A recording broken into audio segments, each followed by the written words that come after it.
some of the most popular new brand sneakers, especially with my people of the West, country people love, they're Hey Dudes. Big spike in popularity, but now people are starting to wonder how good these are for their feet, how long they actually last, are they worth the money? Despite everyone wearing them, are they actually decent shoes? Well, they've also expanded into more different styles of shoes, including a walk toe boot. And so I wanted to cut this thing in half and really see, can Hey Dudes make a boot? Is this kind of a last dying breath of Hey Dude before they kind of drift off into obscurity as this trend slowly dies off? Or is this a new chapter for Hey Dudes and what they could potentially become? That's what we're gonna figure out. So what is this boot? Well, the brand is Hey Dude. The style is a Bradley Classic. They weigh an extremely light 8.6 ounces. They retail for honestly a pretty steep $90. These are made in Cambodia, and the way that they position this product is, trick question, is it really a boot if it feels like you're walking on clouds, or has water repellent faux leather superpowers, or it feels like fairy dusted marshmallows? What the hell is this? But also sneaker boot? No, seriously, we're asking because this lace-up Bradley got it all. If you do want a pair of these, check them out via links in my description. And my opinion of these have gone downhill drastically because what did they say?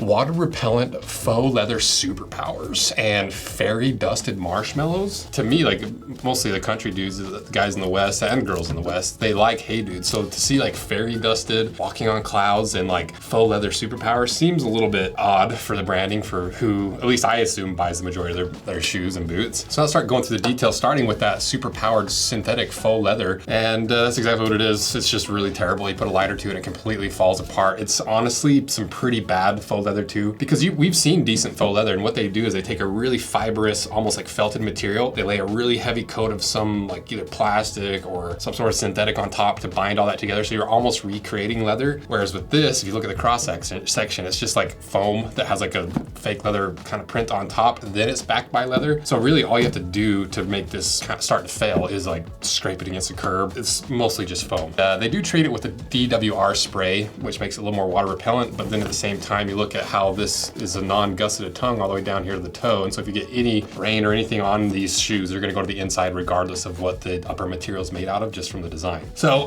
that one to me is pretty terrible. You know, we did the puncture test, 75 pounds compared to usually we see 100 plus on most leathers. So right off the bat, pretty terrible. This is up there with some of the worst fake leather we've seen. And keep in mind, it's under $100, but we've also seen plenty of footwear that's under $100 that still has leather. It's maybe not the best leather, but it's still leather at the end of the day. What about the lining? Is there something in the lining that can kind of sway me one way or the other? Well, first of all, I just hate the fact that they put like a flannel material for the collar and the tongue. You know, just anytime you're mixing leather and textiles like this, it just comes off a little corny and cheap to me, let alone like all this weird paneling and stitching and these like weird mock toe stitch around the heel. You know, it's just kind of a goofy looking boot. But the actual lining material through the majority of the shoe is, you know, nothing special, nothing crazy, just a typical material you'd see in the lining. You know, it's just synthetic. The thing that I love most that like really surprised me is that on the inside here, you do have an actual internal counter cover at the heel, because as you know from wearing shoes probably your whole life, that's a lot of times where you start wearing through your shoes first is right at the heel. They fortunately put a little bit of a knot, I don't even know what it is, but fortunately they put some material back there that's not just the fabric. So we'll see when we get cut in half if it's actually double layered or what that material is. So I'm willing to bet if the whole shoe's not leather that it's fake leather. Well, we are making some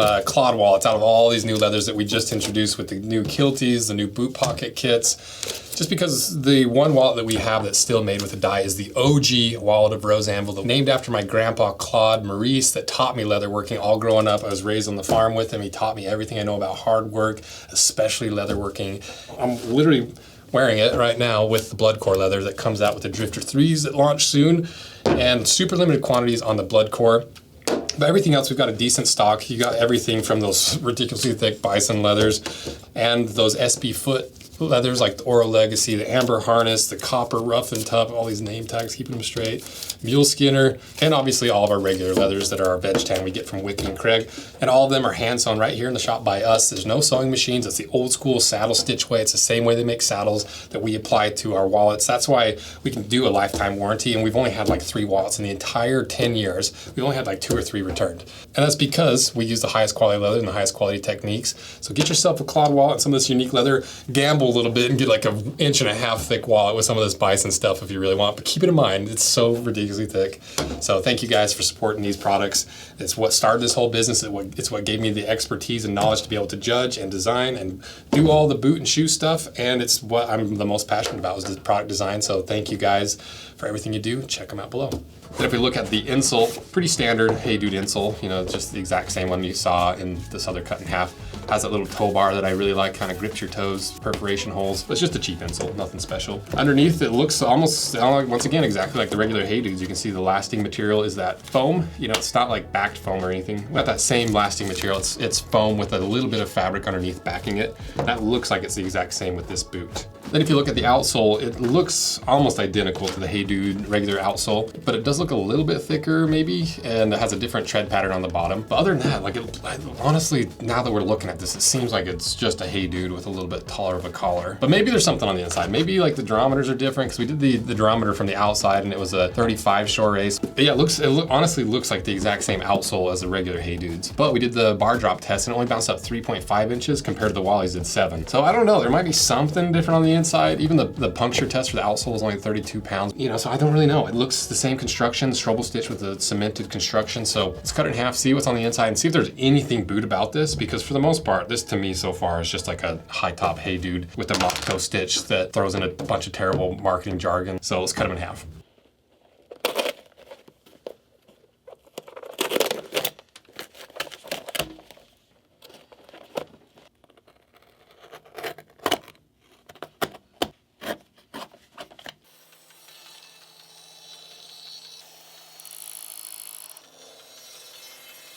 All right, we got them cut in half, and if you're not subscribed, consider just pushing that little button. Give us a like, give us a comment. Check out our handmade leather goods we make right here in the shop that gave us all the information and education over the last 10 years to be able to judge footwear from a professional leather worker's perspective.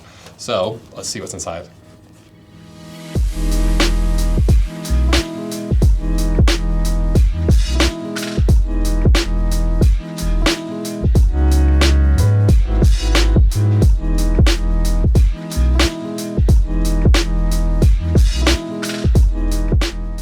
So basically just a Hey Dude. You know, it's got a little bit thicker of an outsole by maybe 1/4 inch, but it's basically just a Hey Dude with a slightly different upper and a thicker outsole, and that's it. So is this a boot?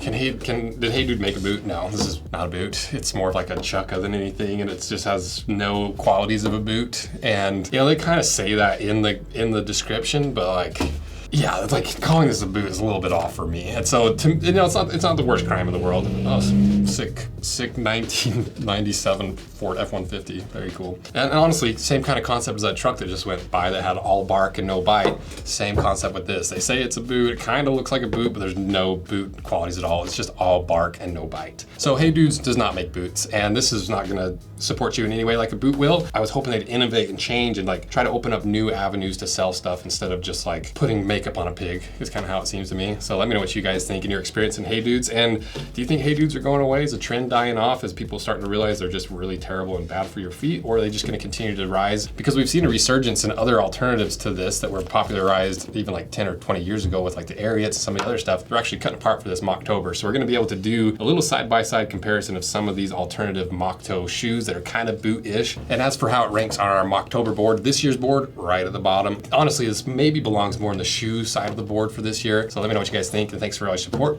See ya.